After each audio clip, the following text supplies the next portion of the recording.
This is a story about two very important families in England. One family is the royal family, who are called the Windsors. The other family is called the Spencers. For a long time, people thought these two families were the perfect match. They were both very fancy and had been important for hundreds of years. The Spencers were what people call blue-blooded. This means they came from a very old and very noble family tree. Everyone thought they were the perfect people to join the royal family. When Prince Charles and Lady Diana Spencer got engaged to be married, even the Queen was very happy. She said that Diana was one of us, which meant she felt like Diana already fit in with their special group. But even though they looked the same on the outside, these two families were actually going to have a very big crash. The Spencers and the Windsors were like two giant teams that were going to bump into each other. Some people even called it a clash of the titans, because both families were so big and powerful. This story will show us new things about the very colorful and interesting Spencer family. Diana's stepmother, whose name was Rain, was a very, very strong person. People said she was like a force of nature because she had so much energy. These two families were alike in some ways, but they were also very, very different in other ways. The royal family, the Windsors, did not like to show how they were feeling. They kept their emotions hidden deep inside where no one could see them. But the Spencers were not like that at all. The Spencers showed their feelings a lot. They were very loud about being happy or being sad. Sometimes they showed their feelings so much that it caused a big mess. We have special stories from people who were there to see it happen. We also have old videos that were hidden away for a very long time. In one video, you can see that Diana was not happy, and it is a very amazing thing to see because she usually hid it from the cameras. We are going to look behind the scenes of a very big family fight. Feelings were very strong and people were very upset. The Spencers were known for being different and for doing things their own way, even if it meant breaking the rules. The gap between the Spencers and the royal family became very, very wide. We will show you how the Spencer family changed the royal family forever. Without the Spencers, the royal family would not be the same as they are today. When Diana's brother, Charles Spencer, stood up to speak at her funeral, everyone expected him to be very sad, but his speech was like a giant explosion. He stood there in front of everyone and said he was speaking for a family that was very, very sad. He said the whole country was crying and the whole world was in shock. Right in front of the royal family and billions of people watching on their televisions, Diana's little brother said some very tough things. He was very angry at the royal family. A lady who was watching thought, "Oh my goodness, he is actually saying bad things about the royal family right to their faces." He promised that his family, the blood family, would do everything they could to take care of Diana's two young sons, William and Harry. He wanted to make sure the boys were raised with love and imagination, just like their mother wanted. He was very honest even though the Queen was sitting right there listening to him. He was critical of the royals to their faces. He wanted the boys to be able to be themselves and not just be tied down by old rules and boring traditions. Earl Spencer's speech was a very brave and rebellious thing to do. For hundreds and hundreds of years, the Spencers and the royals had been very close friends. Charles Spencer looked across his sister's coffin right at the Queen. The Queen is actually his godmother, which shows how close these families were supposed to be. His very emotional speech showed everyone just how different the Spencers and the royals really were on the inside. These differences had been there since the very first time the two families ever met each other. Back in the year 1980, the people who work for newspapers and television were very busy. They wanted to find out every little thing they could about a young lady. This lady was an English aristocrat named Lady Diana Spencer. From the very second that people thought she might be the girlfriend of Prince Charles, her whole life was flipped upside down and turned around. She went from being just a regular girl who lived in the city to being the most famous person in the whole world. Even though she came from a very fancy and upper-class family, she was not used to all this noise and all these people following her. Suddenly, everyone was watching her every move and taking thousands of pictures of her. It was completely overwhelming for her.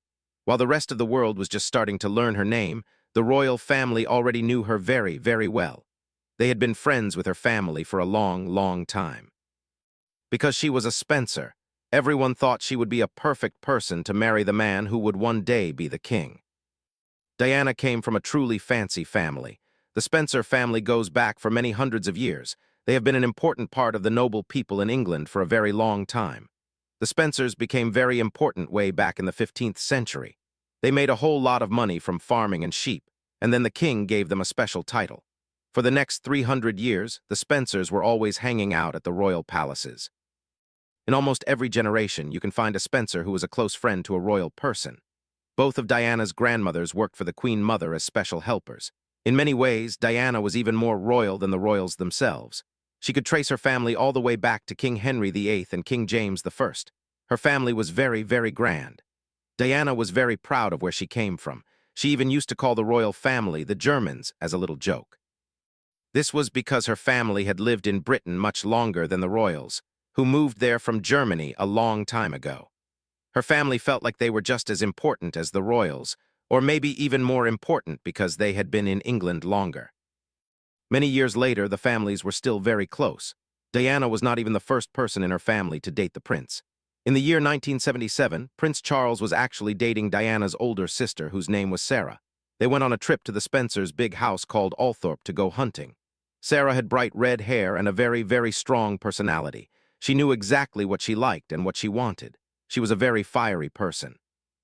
She really made Prince Charles work hard to keep up with her. But Sarah made a big mistake. She talked to the newspaper people and told them things she should have kept secret. In the royal family, there's a very big rule that you must follow. That rule is that what happens inside the palace walls must stay inside the palace walls. You are not allowed to tell secrets to the newspapers. Sarah broke that rule, and it was a very bad mistake. Her romance with Charles was over very quickly after that. Even though Sarah and Charles broke up, the families were still very much connected.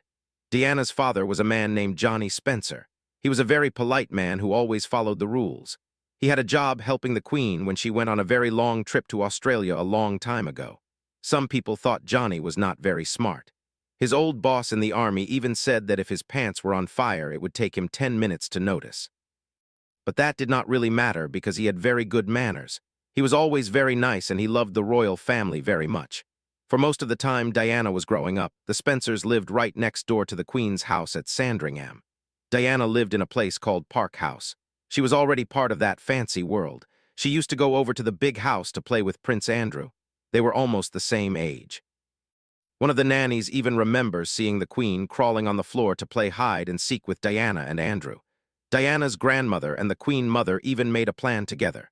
They wanted to see if they could get Prince Charles to marry Diana. The Spencers seemed like the perfect family to join the royals. They knew all the rules and they were already friends. Even though the Spencers had all the right history, they were very different people. The royals kept everything to themselves and did not show their feelings to anyone. But the Spencers were very loud and shared their feelings a lot. Sometimes they had big fights and were not very happy together. Diana's parents, Johnny and Frances, had a marriage that was very rocky. Johnny was usually a gentle man, but sometimes he had a very bad temper behind closed doors. Frances was also a very strong person. They argued a lot. This was very hard for Diana when she was a little girl. No child wants to see their parents yelling at each other. By the time Diana was 6 years old, her parents got a divorce. It was a very mean and sad divorce. The family was split apart. Diana's own grandmother even spoke against her own daughter to help Johnny keep the children. Johnny won, and the children stayed with him. This was very strange for those days because usually children stayed with their mothers. Diana was very sad about this, and it changed her for the rest of her life. Then in 1976, a new person moved into the big house at Althorpe. This was Diana's stepmother, Rain. Rain was a very powerful person with big hair that always looked perfect. She was very interested in being part of high society. Her mother was a famous writer named Barbara Cartland. Rain's mother wanted her to marry someone very rich and important. Rain did not just want to marry Johnny Spencer. She wanted to be the boss of his big house. Diana and her siblings did not like Rain at all at first. They used to sing a song that said, "Rain, rain, go away." They even called her Acid Rain because she could be very mean with her words. There were many fights between Rain and the children. Diana used to dream about escaping her sad life. She read romantic stories about girls who were saved by handsome princes. When she was 19 years old, it looked like her dream was finally coming true. She was going to marry a prince and join the royal family. In February 1981, Prince Charles asked Diana to marry him. They had only been on 13 dates. He asked her in a nursery room at Windsor Castle. Diana was so happy that she said, "Oh yes, please." It was her biggest dream come true. Everyone in the world was talking about it. The Queen was happy too. The Spencers were a very respected family, but this marriage would make them famous all over the whole planet. Diana's father, Johnny, was very happy and took lots of pictures. He looked very sweet. Some people thought he might drink too much, but he actually had a stroke that made it hard for him to walk and talk. He was very proud that his daughter was going to marry the man who would be king. Reign Spencer also loved the attention. She wore a white fur coat so all the cameras would see her clearly. She was finally famous and connected to the royal family. Everyone wanted to know what the Spencers thought about the wedding. They wanted to know when the big day would be and where the honeymoon would be. Reign said there were many things to decide. While Diana's father was very happy, her mother, Frances, was a bit worried. She had married Johnny when she was very young, just like Diana was marrying Charles. She was worried her daughter was making a big mistake. After they said they were getting married, Charles and Diana talked to the news people together. Charles said he was surprised Diana was brave enough to marry him. The news person asked them if they were in love. Diana said, "Of course," right away, but Charles said something very strange. He said, "Whatever in love means." He did not know how to talk about his feelings because he was raised to keep them hidden. There is a video that shows Diana's face after he said that. She looked very, very sad and disappointed.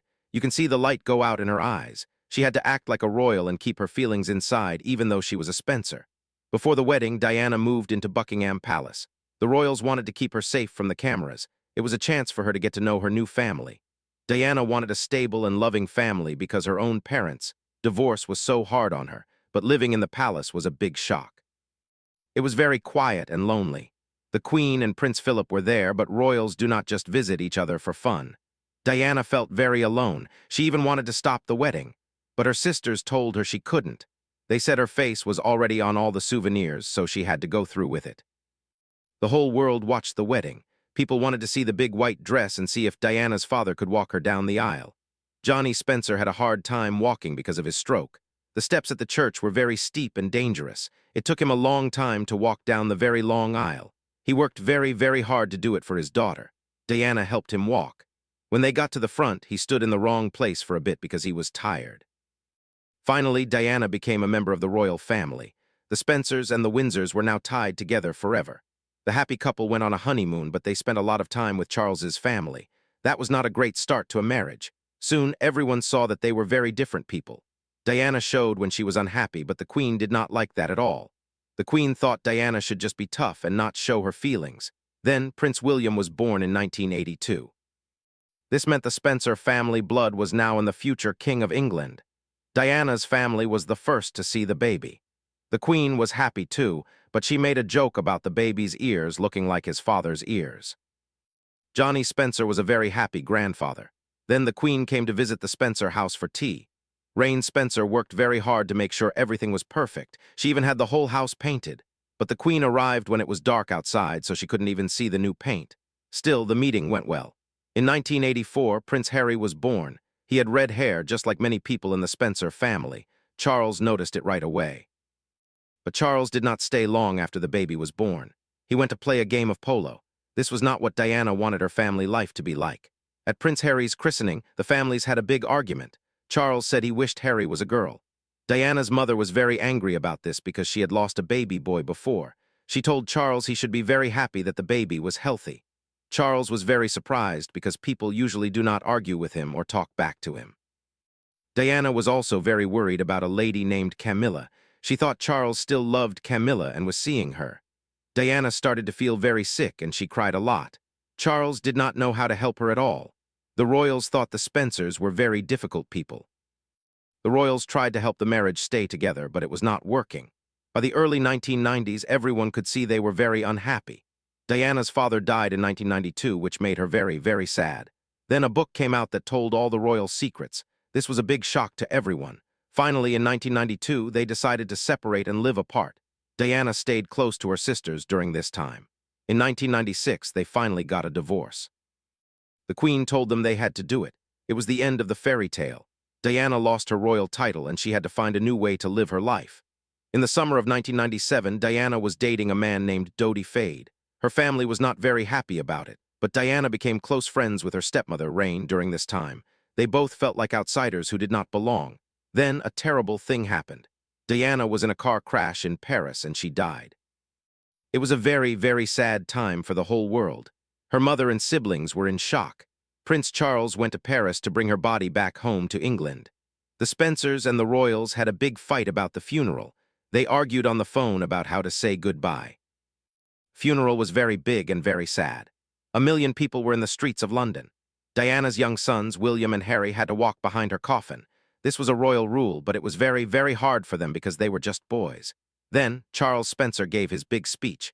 He was very honest and very brave. He said the Spencers would look after the boys so they wouldn't be stuck in old rules and boring traditions. He was being mean to the royals while the Queen was listening right there. People thought he was very brave to do that. The friendship between the Spencers and the royals was broken for a long time after that day. Diana was taken back to her family home at Althorpe to be buried on a small island. Many years later, things got a little better between the families. In 2004, they all met for a memorial fountain. It was like a peace treaty. Now the families are doing okay because William will be king one day. He is both a Spencer and a Windsor. The Spencers changed the royal family forever. Now let's talk about another family, the Fergusons. This story started in 1985. A girl named Sarah Ferguson, whom everyone called Fergie, met Prince Andrew. They were set up on a date by Diana. They liked each other right away because they both loved to laugh and have fun. Fergie came from a nice family that lived in the country. Her father, Ronald Ferguson, worked with the royals for a long time and loved to play polo. Her mother, Susan, had left the family to live in Argentina when Fergie was just a teenager. This made Fergie feel very sad, and she felt like she wasn't good enough. Fergie's father was very, very happy that she was dating a prince. He felt like his family had finally become very important. Fergie was not a commoner or a regular person. Her family was actually very fancy, and they were related to the royals from a long, long time ago. Fergie tried very hard to make the royals like her. She rode horses with the Queen and drove carriages with Prince Philip. The Queen liked her a lot because she was fun and liked to be outside in the dirt and the grass. Prince Andrew asked her to marry him while they were in Scotland, and she was so happy that she just started laughing. In 1986, they got married in a very big church. It was a huge day for everyone. Fergie's father was very, very proud of her. Even though her parents were divorced, everyone was invited to the wedding. The wedding was very happy, but when they stood on the balcony, Fergie and Andrew acted a bit too loud and silly. The older royals thought it was a bit rude and not very polite. Fergie was now the Duchess of York, but some royals, like Princess Anne, did not like her very much. They thought she was too loud and that she talked way too much. Andrew was away at sea in the Navy a lot, so Fergie felt very lonely living in the palace all by herself. She had 2 daughters named Beatrice and Eugenie. The Queen liked her, but the newspapers started to be very mean to her. They called her bad names because of her weight or her clothes. Then, Fergie's father got into big trouble at a club that was not very nice. This was very embarrassing for the royal family. Prince Philip was very angry, and he said he did not want to see Fergie's father anymore. Fergie was blamed for her father's mistakes too. Fergie's marriage started to break apart because Andrew was never home. She was seen spending time with other men. In 1992, they decided to separate. Then some very famous pictures were taken by a secret photographer. These pictures showed a man kissing Fergie's toes while she was on vacation. The Queen saw the pictures in the newspaper while she was eating breakfast. It was a huge scandal, and everyone was talking about it. Fergie was kicked out of the royal family because of those pictures. She got a divorce in 1996. During this time, her mother died in a car crash, and later her father died too. She felt very alone in the world, but Prince Andrew stayed her friend. He even let her live in his house. It was a very strange situation for a divorced couple. In 2010, Fergie made another big mistake. She tried to sell a meeting with Prince Andrew to a man who was actually a reporter pretending to be someone else. She was caught on a secret video taking money. The royals were very, very angry at her for this. But her daughters, Beatrice and Eugenie, kept the family together. They loved their mother and their father very much. In 2018, Fergie was finally invited to Prince Harry's wedding and then to her own daughter's wedding. Even Prince Philip was in the same room as her after all those years. Prince Andrew also got into very big trouble because he had a friend who was a very bad man named Jeffrey Epstein. Now, Fergie and Andrew are still very close and they still live together. Some people think they might even get married again one day. They will always be connected to the royal family because of their 2 daughters. Sarah Ferguson was a very good mother, and her girls will always be part of the royal family tree. The Fergusons and the Windsors had many hard times, but they are still a family in their own special way. The Spencers were always a family of great importance. They were not just any family, they were one of the oldest families in the whole country. They had big houses, lots of land, and many servants. When Diana joined the royals, she brought that Spencer history with her. The Spencers were proud people. They were not afraid to speak their minds, even if it made the royals uncomfortable. We saw this at the funeral when Charles Spencer stood up and spoke so bravely. He wanted the world to know that Diana was special and that her family would never forget her. He wanted her sons to know that they had a family who loved them for who they were, not just because they were princes. The royal family is all about duty and following the rules, but the Spencers are about heart and feelings. That is why they clashed so much. They were two different worlds living in the same palaces. Sarah Ferguson was also from a world of horses and country life. She was a country girl through and through. She loved to laugh loudly and have fun. That is why Prince Andrew liked her so much. They were a team. But the palace is a very quiet place with many rules. Fergie found it very hard to follow all those rules. She wanted to be herself, but the palace wanted her to be a perfect princess. When she made mistakes, the palace was not very kind to her. They pushed her away. But Fergie never gave up. She kept working, and she kept being a mother to her girls. She stayed loyal to Andrew even when things were very bad for him. That shows that she has a very big heart. The Ferguson family and the Spencer family both brought something new to the royal family. They brought real feelings and a bit of noise to a place that was very quiet and stiff. In the end, all these families are tied together. They have had many fights and many scandals, but they are all part of the same story. Prince William and Prince Harry are Spencers and Windsors. Princess Beatrice and Princess Eugenie are Fergusons and Windsors. The children are the bridge between the different families. They carry the blood of all these people. They will be the ones to lead the royal family into the future. They have learned from their mother's mistakes and their mother's strengths. They know how to be royals, but they also know how to have feelings. That is a good thing for the future of England.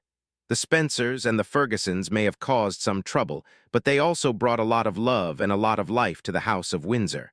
They made the royals more human. As the years go by, the stories of Diana and Fergie are still told. They were two women who tried their best in a very hard situation. They were outsiders who became insiders and then became outsiders again. But they never stopped being themselves. They were brave and they were colorful. The Spencer family will always be remembered for Diana, the people's princess. The Ferguson family will always be remembered for Fergie, the fun duchess. Both families have left their mark on history. The royals are different now because of them. They are more open and they talk more about their feelings. That is a very big change. It shows that even the oldest families can change if they have the right people join them. The Spencers and the Fergusons were those people. They were the ones who brought the change. Today, the world still watches the royal family. We watch the weddings and we watch the funerals. We see the Spencers and the Fergusons at these events. They are still there even if they are not in the front row anymore. They are part of the family circle. They share the joys and the sorrows. They help the princes and princesses grow up. They are the aunts, the uncles, the grandmothers, and the grandfathers. They are the ones who give the hugs and tell the stories. They are a very important part of the royal world. Without them, the story would be very boring. They are the ones who add the color and the excitement. They are the ones who make us look and wonder what will happen next in this very big and very long family story. The music fades out as we think about all these people. We think about the fancy weddings and the big speeches. We think about the sad goodbyes and the new beginnings. It is a story that never ends. It is a story of love, fight, and family. It is the story of the Spencers, the Fergusons, and the Windsors. They are all joined together in the history books of England forever. We will always remember the blue-blooded Spencers and the fun-loving Fergusons. They were the ones who met the monarchy and changed it in ways that no one ever thought possible. It was a journey that had many ups and many downs, but it was a journey that was very, very amazing to watch. And that is the end of this very long and very interesting story about the royal in-laws. Everyone in the world knows their names now, and their names will be remembered for a very, very long time. It is a history that belongs to everyone. The Spencers and the Fergusons will always be a big part of the royal family's life and our world. They showed us that even princes and princesses have families that can be a little bit messy, just like everyone else. And that makes the whole story feel very real and very human to all of us who watch from far away.